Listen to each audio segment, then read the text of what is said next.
punição, porque a partir do momento que perguntaram a representantes das leis, eles sabiam que sofreriam sanções. Então, senhores, é inadmissível isso. Tá? Estado de necessidade, não vejo. Legítima defesa, muito menos. Estrito cumprimento do dever legal ou de direito, como eu já disse e ratifico, senhores, é fazer chacota deste júri. Portanto, senhores, o Ministério Público, na incumbência de defender a Constituição e os códigos e procurar a tão desejada justiça, senhores, pede hoje a condenação dos réus. Dessa forma, passa a palavra para a defesa pelo prazo de mensalidade de 20 minutos.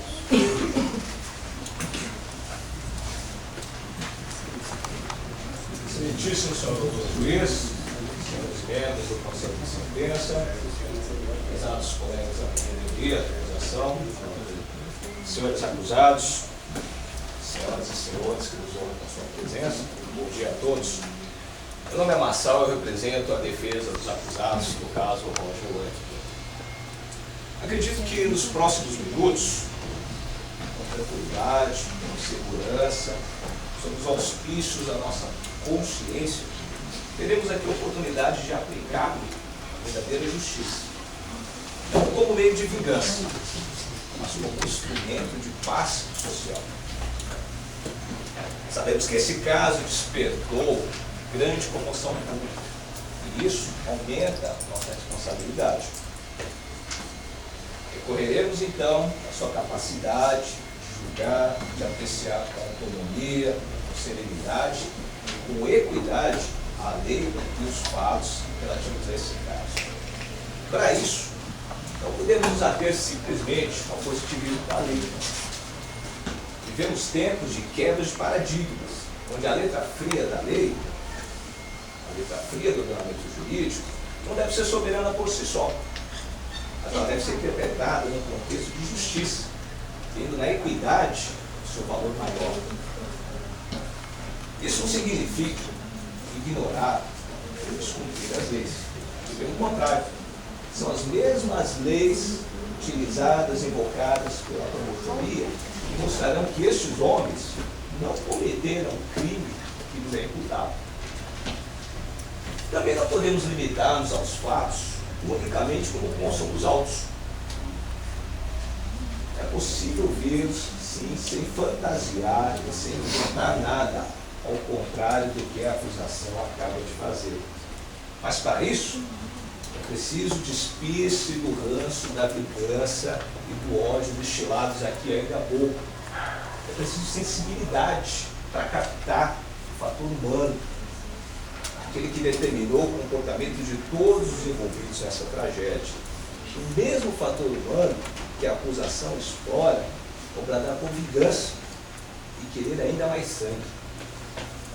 O colega da acusação, a seu modo, relatou os fatos e fez sua abordagem sobre o caso. Mas convenhamos, fantasiou. Temos uma máxima no direito que diz: se não está nos autos, não está no banco. Nos autos, consta sim que foi Roger Whitmore quem contatou a equipe de socorro. Ao contrário do que o colega declarou que alguém se passou por Roger. Nos autos não consta, não há nenhuma referência sobre a hipotética ação de traição, onde 4 teriam se sobrevalido sobre ele. Não está nos autos, senhores. Ignorem essas afirmações. Tanto o Roger quanto os outros, infelizmente, Roger não está aqui, mas os outros que estavam sabem disso. Então, a despeito da instrução do processo e da fala da acusação, a defesa destacará alguns pontos que ocorreram durante aqueles terríveis 32 dias, sem afastar-se do conteúdo dos autos. Vamos aos fatos? Tanto o Roger quanto os 4 acusados eram exploradores experientes. Mais do que isso, eram amigos. E foi nessa condição que entraram naquela favela. Nenhum deles tinha, naquele momento, a menor ideia do terrível destino que os aguardava lá dentro. Por isso, levaram uma pequena porção de suprimentos. O desmoronamento que ocorreu em seguida não foi provocado por nenhum deles. Foi uma fatalidade.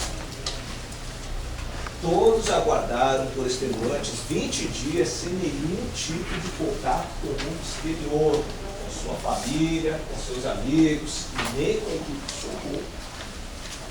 Nesse tempo, qualquer estratégia de racionamento de comida e de água teria sido evaporada, levando consigo toda a tranquilidade e a revolta, a esperança do grupo.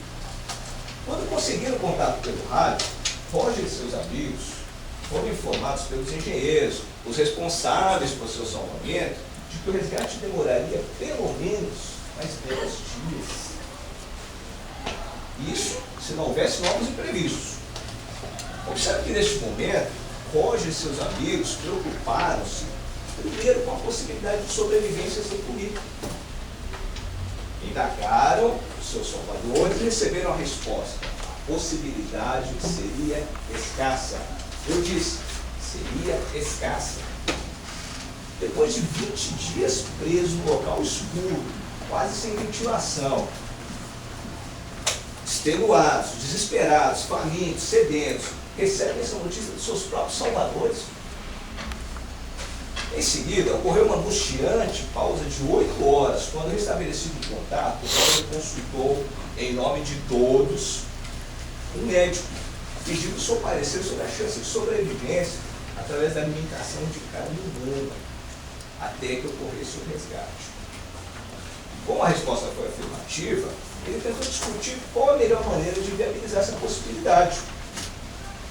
Detalhe, era a única, sim, era a única. Consta dos autos que foi Roger quem teve de novo a iniciativa de consultar também os outros médicos, os juízes, as demais autoridades e até mesmo o sacerdote, todos presentes do lado de fora na comissão de resgate, sobre a forma mais adequada de executar aquele tão terrível, mas indispensável modo de sobrevivência. Ocorre que ninguém, eu disse ninguém, se dispôs a aconselhar esses infelizes sobre o assunto, deixando que eles decidissem por conta própria. Observe, eles consultaram, mas não tiveram nenhuma orientação, pelo contrário. Um longo silêncio prevaleceu depois da omissão das autoridades. Narram os autos que a ideia de se alimentar da carne humana foi iniciativa do Roger.